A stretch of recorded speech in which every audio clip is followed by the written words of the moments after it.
সুপ্রিয় দর্শক, কথায় বলে ফুটবল খেলার ফলাফল অনিশ্চিত।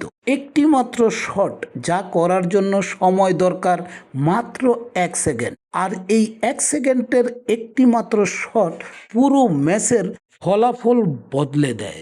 2026 সালের ফিফা বিশ্বকাপ ফাইনালে স্পেন বনাম আর্জেন্টিনা মধ্যকার ম্যাচে সম্পূর্ণ আধিপত্য বজায় রেখেছিল স্পেন।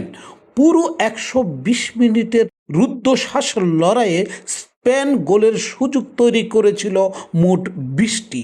অন্যদিকে আক্রমণ ভাগে বেশ কোণঠাসা হয়ে পড়া আর্জেন্টিনা মাত্র 3টি গোলের সুযোগ করেছিল। অন টার্গেট শট হিসেব করলে স্পেন করেছিল 11টি, আর আর্জেন্টিনা কোনো অন শট টার্গেট তৈরি করতে পারেনি। পুরো 120 মিনিট চলা ম্যাচে স্পেনের বল দখল পজিশন ছিল 68% এবং আর্জেন্টিনার বল দখলের পজিশন ছিল মাত্র 32%।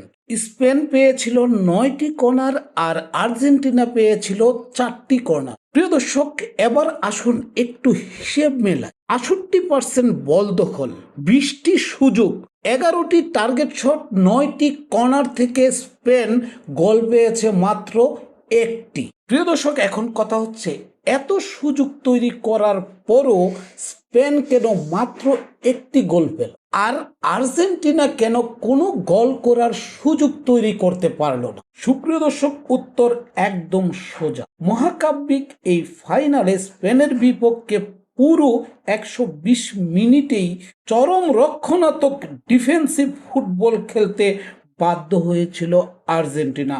স্পেনের শক্তিশালী প্রেসিং এবং আক্রমণ ভাগের সামনে মেসিরা নিজেদের স্বাভাবিক খেলা খেলতে পারেনি এবং দীর্ঘক্ষণ রক্ষণ সামলাতেই ব্যস্ত ছিল। প্রিয় দর্শক, আপনারা যারা এই ফাইনাল ম্যাচটি দেখেছেন, পুরো ম্যাচ জুড়ে আর্জেন্টিনার পারফরমেন্স আপনাদেরকে নিশ্চয়ই হতাশ করেছে।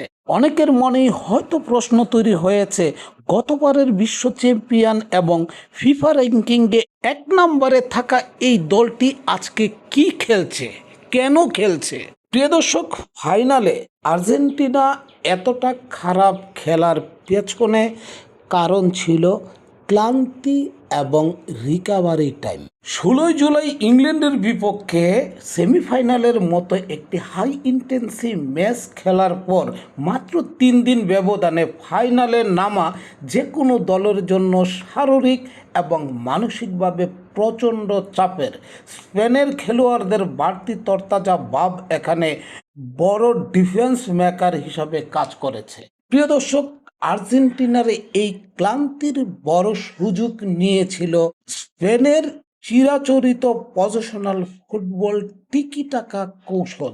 ছোট ছোট পাসের মাধ্যমে নিজেদের দখলে বল রাখা, এই কৌশলের মাধ্যমে বিপক্ষকে দুর্বল করে ফেলা যায়। স্পেন এই কাজটাই করেছিল। যেহেতু আর্জেন্টিনা 3 দিন আগে একটি বড় ম্যাচ খেলেছিল, তারা শারীরিকভাবে ক্লান্ত, এই জন্য স্পেন তাদের এই টেকটিক্যাল কৌশলটা কাজে লাগিয়েছে।